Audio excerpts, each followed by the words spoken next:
La question des enfants différents, tous les enfants qui peuvent avoir un trouble comme une dyslexie, une dyspraxie, une dyscalculie, les enfants qui ont un trouble de l'attention ou par exemple les enfants à haut potentiel qui peuvent avoir des comportements face aux apprentissages différents, c'est bien évident que là on ne peut pas être à la fois dans cette triple tâche d'être un parent, d'être un enseignant et d'être un rééducateur. Donc, pour ces enfants particuliers, c'est notre capacité de parents d'être le plus tolérant possible et peut-être de découvrir finalement en quoi cette particularité de fonctionnement de nos enfants a une incidence sur son travail scolaire. Peut-être qu'on peut développer notre curiosité et partager avec notre enfant plutôt que de lui dire allez quand même, fais un effort, tu vas y arriver, t'as qu'à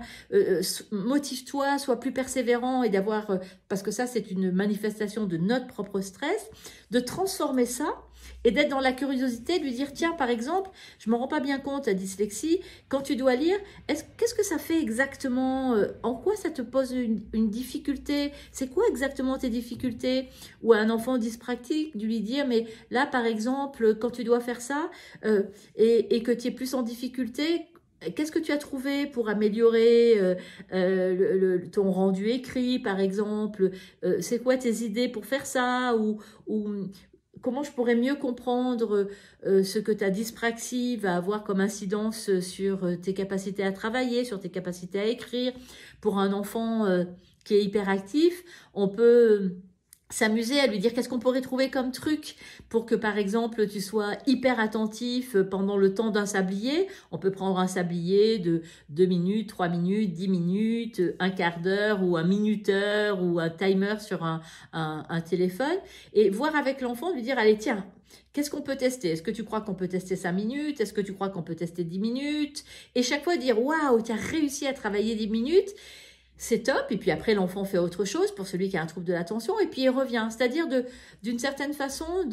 d'apprivoiser nous aussi en tant que parents cette particularité,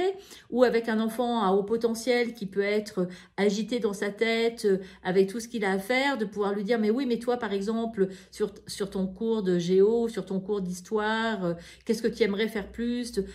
Qu'est-ce que c'est qui pourrait t'intéresser,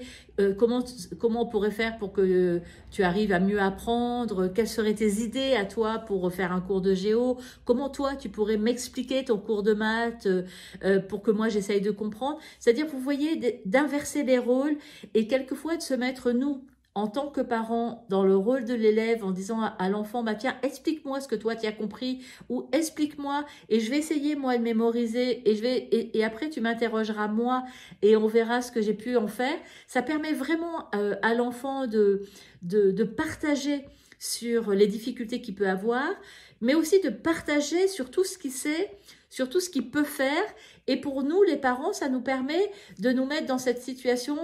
où on met notre enfant dans le rôle de l'enseignant et on donne cette possibilité à notre enfant de nous apprendre quelque chose et de nous montrer ce que lui sait, ce que lui a compris, ce que lui a appris. Et ça, bien sûr, il faut l'encourager et le féliciter. Et puis, comme vous le savez, quand on apprend quelque chose à quelqu'un d'autre, ça permet de mémoriser et d'intégrer beaucoup plus profondément en mémoire. Donc, si on place nos enfants dans une position d'enseignant, eh bien, on va les aider considérablement à intégrer leurs propres leçons, même si c'est imparfait, ça sera déjà un pas formidable. Donc je vous souhaite plein de moments différents, de moments de créativité, de moments d'inventivité et surtout de moments de partage et de réconfort dans